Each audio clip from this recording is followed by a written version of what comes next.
bien, vamos a entrar en contacto con Ingrid Bachmann Cáceres. Ella es doctora en periodismo en la Universidad de Texas, en Austin, en Estados Unidos. Además, magíster en lingüística en la Universidad Católica de Chile. Así, tiene un currículum bastante importante. Y a propósito de todo lo que está pasando en el contexto político y en relación a lo que hemos escuchado en una declaración o expresión, incluso de la propia ministra de la Mujer, que hay que hacer cursos de inducción para que se entienda lo que hay detrás de fondo en todo este cambio de la mirada hacia las mujeres, cosa que además debería ser inherente ya a las autoridades, pero parece que no lo es. ¿Cómo está, doctora Bachmann? Muy buenos días. Gracias por la invitación. Bueno, a ver, en todos los lugares, no solamente en América Latina, pero en particular en América Latina, se sigue discutiendo sobre la participación de mujeres en la política, el tema del machismo, el tema de este machismo además estructural en países como los nuestros, donde prevalentemente, por lo menos en el caso del Perú, en este último mes, se ha visto que en el gobierno hay solamente 2 ministras, sí hay una paridad, pero por una ley que hay que cumplir en el Congreso de la República. Vemos que en distintos poderes del Estado en general hay mujeres, pero el tratamiento hacia las mujeres, y es más, cuando tienen una autoridad o están en toma de decisión, es francamente en muchos casos deplorable. Lo acabamos de ver con nuestro propio primer ministro, que, digamos, se niega a reconocer una circunstancia, pero que creo que porque en su cabeza o en la cabeza de muchos existe pues una mirada diferente del papel de una mujer, ¿no?, dentro de una sociedad. Un papel diferente y un papel que históricamente ha sido considerado menor, menos importante, menos relevante o incluso, en algunos casos, hasta menos inteligente. Correcto. A las mujeres tradicionalmente se nos consideró no capaces de hacer un montón de tareas. Fue una de las razones por las cuales se nos negó el derecho a voto. Se creía que no teníamos esa capacidad racional para decidir sobre eso. Entonces, la verdad es que estamos aquí lidiando con literalmente siglos de una tradición patriarcal, sexista, machista, y que claro, en Latinoamérica en particular todavía tiene muchos resabios y van a quedar por muchos años más también. Y eso tiene una explicación, o sea, América Latina por, digamos, en fin, en esa estructura, porque tiene que ver con sus propios antecedentes históricos, ¿o por qué? A ver, este es un fenómeno que es universal, la verdad. Lo sé. Estas alturas, esto se da en todo el globo, tiene muchos años de traición en muchas...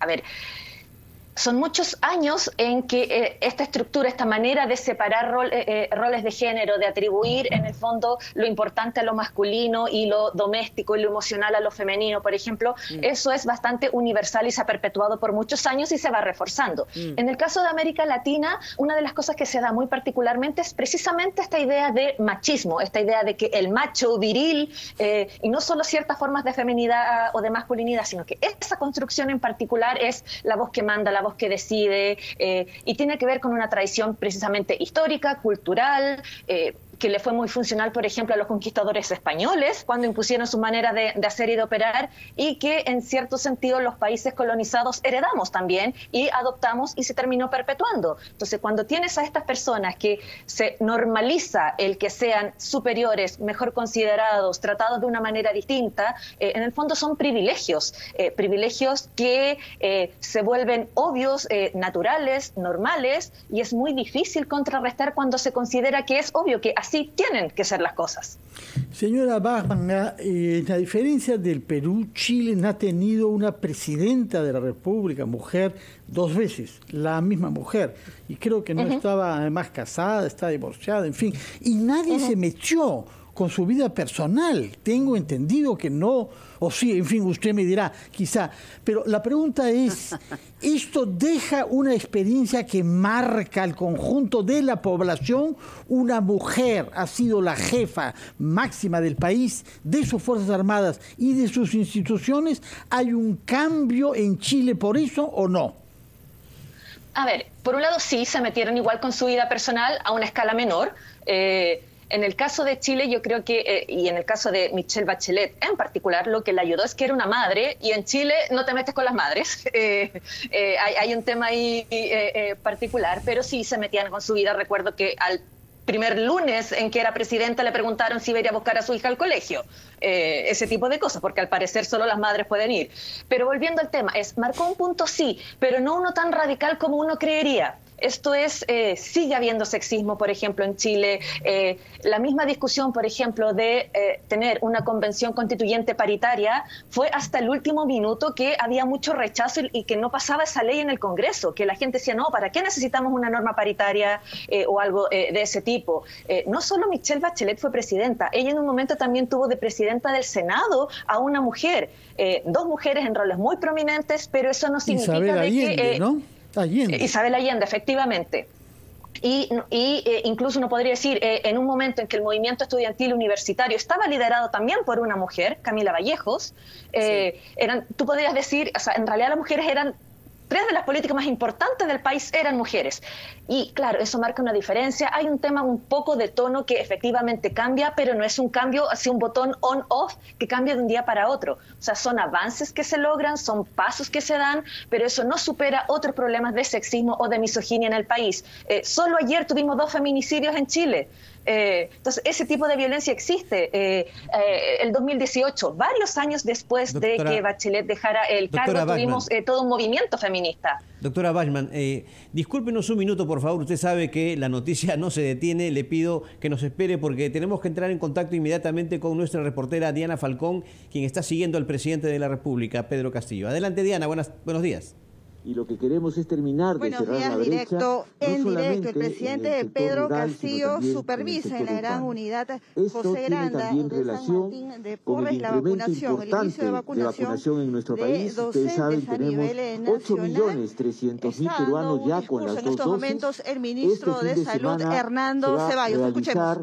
El vacunatón también en todo el país, donde aspiramos realmente a ir bajando hasta los 30 años la edad para poder vacunarse. En este vacunatón será 32 años, pero definitivamente este mes vamos a bajar hasta 30 años. Tenemos ya la provisión de vacunas suficiente para avanzar con una vacunación masiva en todo el país. De hecho, ya se ha dispuesto que distintos establecimientos de salud empiecen a ampliar sus horarios de atención, reforzar la cantidad de recursos humanos en salud. Para eso, el Ministerio de Economía y el Gobierno de nuestro profesor Pedro Castillo ha dispuesto se atiendan buena parte de las necesidades laborales de nuestras enfermeras, de nuestros médicos, de nuestros trabajadores del sector salud, como tiene que ver con incremento de su escala salarial, cumplir el tercer tramo, el cambio de grupo ocupacional y nombramientos en el sector. Creo que es una buena noticia y creo que tenemos que seguir avanzando, cuidándonos con la doble mascarilla, con el distanciamiento social. Muchas gracias. El presidente Pedro Castillo ha llegado a este centro educativo de San Martín de Porres. A la docente Karina Echegaray, con 43 minutos de retraso. La ceremonia estaba programada para en representación de los docentes 8 participantes. de la mañana, sin embargo llegó a las 8:46. Se encuentra también al lado del ministro de Educación, Juan Cadillo, y otros maestros que se han ubicado bajo un toldo de color blanco. Ellos están sentados en estos momentos. Ha tomado la palabra una docente que en breve va a recibir su primera dosis de la vacuna contra la COVID-19, pero permítanme explicarles la molestia de algunos periodistas, porque cuando llegamos bastante temprano, minutos antes de las 7 de la mañana, la gran unidad José Granda, nos indicaron que debíamos esperar. Obviamente, por cuestión de orden, lo hicimos. Esperamos aproximadamente minutos antes de las 8 de la mañana, en donde se nos ha permitido ingresar al colegio, en este espacio donde hay rejas asignados para los periodistas. Sin embargo, nuestra preocupación, nuestro malestar, surgió porque cuando llegamos a este lugar, la primera y segunda fila, pegada a la reja más cercana a la ubicación del jefe de Estado, estaba ocupado por comunicadores, personal institucional del Ministerio de Salud, del Ministerio de Educación, también de la UGEL de San Martín de Porres, con lo cual teníamos poco espacio para informar o por lo menos observar lo que podía decir el jefe de Estado. Luego presentamos nuestra queja, intentaron ellos ubicarnos de otra manera, sin embargo todavía observamos varios chalecos de instituciones como ministerios y la UGEL 02 de San Martín en la primera línea. En breve se le va a dar paso ya al jefe de Estado para que brinde su discurso en la gran unidad educativa José Granda. Escuchemos. Estimadas maestras, estimados maestros, señoras y señores, estimados periodistas, compatriotas todos. Agradezco de verdad el esfuerzo que se está haciendo tanto al Ministerio de Salud como al Ministerio de Educación en el marco de la unidad por el Perú, por la salud del pueblo peruano. Esta es una muestra cómo también las municipalidades de una u otra forma hemos encontrado en cada rincón del país preocupados por la salud, y qué bien que se haga por la educación. Un enorme abrazo y consideración a las maestras y a los maestros del Perú. Venimos de esta cantera y por eso estamos acá, porque nos preocupa la educación de nuestros hijos. Y en la medida que lo estamos haciendo, demostrando el día de hoy, cuando las autoridades nos juntamos para sacar adelante a la población, va a ser mucho mejor.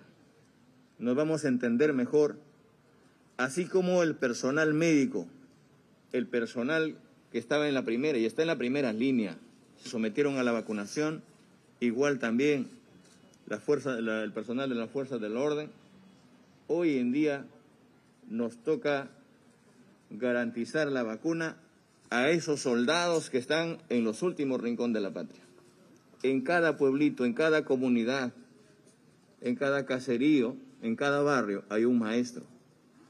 Y ese maestro tiene que dar muestras de cariño, de entrega a este derecho que es la educación. Y para hacerlo, porque todos los maestros queremos estar con los niños, ¿o no? Entonces, ¿cuánto anhelamos estar con nuestros alumnos al frente? Pero tenemos que hacerle entender al padre de familia y a nuestros niños que primero es la vacuna. Hoy empezamos con los maestros de la zona rural, de la zona urbana, porque más del 60% de los maestros que trabajan en la zona rural ya están vacunados, y esperamos de que en corto tiempo ya tenemos las vacunas garantizadas. Esperamos de que en corto tiempo los maestros ya tengamos toda la disponibilidad, todo el esfuerzo que estamos empeñando, y de acá esperamos de que hagamos un trabajo ya más cercano en las regiones con el propio ministro de Educación para bajar a ver las instituciones educativas, tener el contacto con los padres de familia y de una vez por todas hacer entender a la población que los padres de familia también tienen que asumir la responsabilidad de estar vacunados. En ese marco, no solamente mi salud y mis reconocimientos también, sino mi gratitud a las autoridades comprometidas para sacar adelante al pueblo peruano. Y no solamente a los maestros, sino también a los auxiliares, al personal administrativo, a todos los trabajadores que tenemos que ver con las instituciones educativas y el sector educación. El día de hoy veo que es un esfuerzo totalmente mixto, es un esfuerzo conjunto, que tanto el Ministerio de Salud, el Ministerio de Educación, las autoridades, los maestros, estamos haciendo el esfuerzo para que ya de una vez por todas nuestros alumnos en poco tiempo reciban sus clases en forma presencial. No es lo mismo hacerlo a distancia que tener el contacto con los niños. La educación a distancia dista mucho, como lo dice disculpen la redundancia. El niño necesita el afecto, necesita el intercambio cultural con el maestro.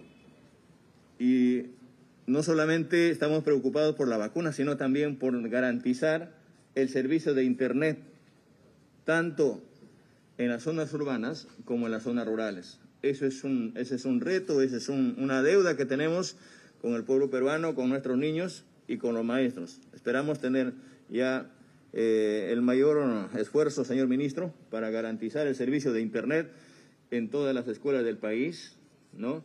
Garantizándolas. De repente nos tenemos que sentar a conversar, así como se garantiza la vacuna, se garantice también las herramientas tecnológicas, tanto para los estudiantes como para nuestros maestros. Sabemos también la preocupación auténtica de los padres de familia por la situación. También aquí hay muchos niños que se encuentran en el umbral de la pobreza. hay niños con plomo en la sangre, hay niños que están con anemia, hay niños que tienen muchos problemas, no por la pandemia, antes de la pandemia. El problema de la infraestructura educativa, el problema también de nuestros maestros y nuestras maestras para desplazarse a las instituciones educativas, ¿no? A las zonas, quién sabe, riesgosas a nivel nacional. Y estamos preocupados también para ver de qué manera contribuimos con esta carrera docente que muchas veces hemos tenido o nos hemos visto obligados a tocar las puertas del ministerio, de los gobiernos, para que nos atiendan. La carrera docente tiene que ser más que revalorada, tiene que ser repotenciada, profesionalmente, académicamente y laboralmente. Entonces, este es un reto, señor ministro. Vamos a caminar juntos con usted por las escuelas del país. Y en ese contexto, agradezco nuevamente o finalmente al ministro de Salud, al ministro de Educación, al alcalde, y les pido que continuemos en este trabajo, que coordinemos siempre para que se garantice no solamente la vacuna, sino se garantice el trabajo desde ya para asegurar que todos los peruanos tengamos los mismos derechos, manteniendo y respetando siempre los protocolos de bioseguridad en todas las escuelas del país. Sigamos vacunándonos y cuidándonos. Recuerden que la vacuna es vida. Muchas gracias. Muy buenos días. Bien, ha sido parte del discurso del presidente Pedro Castillo en este inicio de la campaña. Señoras de y señores, a la ceremonia ha concluido. Rural. Se agradece la presencia de la distinguida concurrencia. Repotenciar la carrera de la educación. Además, ha señalado que conforme avance la vacunación a los profesores, va a ser importante también que de esta manera se retome ya el inicio a clases de manera progresiva. Se retira el jefe de Estado sin dar declaraciones. En realidad esto ya era bastante posible porque nos habían ubicado en un lugar bastante alejado de él. Parece que se está coordinando, si es que va a dar declaraciones. Vemos que está saludando el jefe de Estado con un puño a los maestros que se han dado cita en la unidad escolar José Granda en San Martín de Porres. Sí. Hay un poco de desorden porque ellos también incluso intentan tomarse algunos selfies con el presidente. Recordemos que él ha sido profesor en la zona rural también.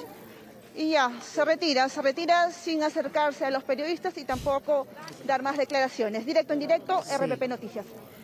En realidad parece que la cercanía de los periodistas para el presidente es como una especie de antivacuna, ¿no? O sea, una cosa impresionante. Acabo de ver las fotos donde se pone una muralla de funcionarios en primera línea, pero además se dispara a los pies, porque lo que quiere es que se registre de la mejor manera este acto y esta actividad, y lo que hacen es perjudicar el trabajo de los periodistas. ¿Quién los entiende? La verdad que ¿quién los entiende? Falta de respeto absoluto, Mónica, realmente al trabajo. No, pero mira, adicionalmente a la falta de respeto, adicionalmente a que no se acerca a los periodistas, ni le da declaraciones, ni contesta preguntas, adicionalmente a todo eso, se disparan a los pies. Ahí está la imagen, ¿no? Los periodistas están detrás, adelante hay una muralla de funcionarios, ¿no? Que están en primera fila para que los vean y para que estén ahí aplaudiendo, y los periodistas detrás, y no porque sean los periodistas, sino porque ellos mismos están poniéndole obstáculos para que se registre el hecho que ellos quieren publicar y que quieren que se difunda, cosa que es muy bueno que los profesores se vacunen. O sea, ¿quién los entiende? Esa es la pregunta que nos hacemos todos. ¿Quién los entiende? Quizá en Chile. Vamos a ver qué nos dice nuestra invitada, doctora Bachmann, a la que pedimos disculpas por haberla tenido esperando durante estos minutos, pero habrá sido una especie de hundimiento en la realidad social peruana para usted, ¿eh? Así es, fue interesante visualmente, voy a decir, esa conferencia de prensa. Muchas gracias. Nos dijo usted algo terrible que nos ha dejado notablemente chocados: 2 feminicidios el día de ayer en Lima. Tenemos estas cifras. Allá en Santiago, ¿no? Perdón, allá en Chile, perdón. Tenemos estas cifras también acá, lamentablemente, pero son crímenes abominables que nadie defiende. Sin embargo, hay otros comportamientos que sí se defienden, y algunos con argumentos culturales, por ejemplo, las bromas. Y como usted quizás sabe, en el Perú tenemos una crisis producida por esa voluntad de defender frases ofensivas sobre violación a mujeres bajo el argumento, estamos hablando en criollo, esto es una broma. Y eso viene pasando hace muchos años en muchas partes, el humor sexista y diferentes instancias. ¿Qué es lo que hacen? Básicamente, uno, es legitimar ese tipo de violencia, le restan gravedad, en el fondo le quitan la seriedad que tiene, porque es un problema serio. Es como cuando se trata el acoso callejero, como, ay, si son piropos, son cumplidos. El acoso callejero no busca darte un cumplido, lo que busca es que te sientas incómoda, en el fondo es hacerte sentir mal, básicamente, porque esos no son piropos del tipo lo que te haría una pareja, un enamorado o algo así. Eso es acoso callejero. El humor sexista lo que tiene es precisamente eso. Termina validando conductas, le resta gravedad al problema y por eso es que no debería ser tolerado.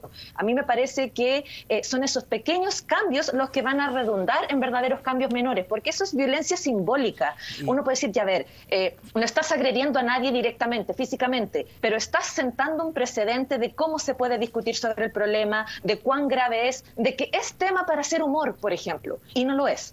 Doctora Bachmann, buenos días. En cuanto al tema del acoso político, yo quisiera saber si es que, por ejemplo, en Chile se han promovido una serie de programas o normas también que vayan en contra de este tema, de este mal del acoso político, y a qué nivel se encuentra este índice en la política chilena. El acoso político, por ejemplo, en redes sociales está muy poco normado, es muy difícil de regular, de establecer. Ha habido todo tipo de incidentes, lo que se llama, por ejemplo, doxing, que es revelar la información privada de las personas, su teléfono, su dirección. Ha habido de ese tipo de incidentes. De hecho, alguien reveló los datos de la presidenta de la Convención Constituyente, que es una mujer indígena, y claramente había ribetes racistas en eso, además de sexistas. Está muy poco normado, es muy difícil de regular. El acoso, yo diría, así como más obvio, no es tan evidente, o sea, efectivamente se ha dado un paso atrás, pero no está muy normado, y una de las dificultades es que es muy difícil de regular. Uno puede establecer ciertos criterios de se va a aceptar esto, no se va a aceptar esto otro, pero la verdad es que todo tipo, el acoso per se es particularmente complicado de definir o establecer con parámetros en qué momento es acoso, en qué momento, por ejemplo, es algo que no se entendió bien.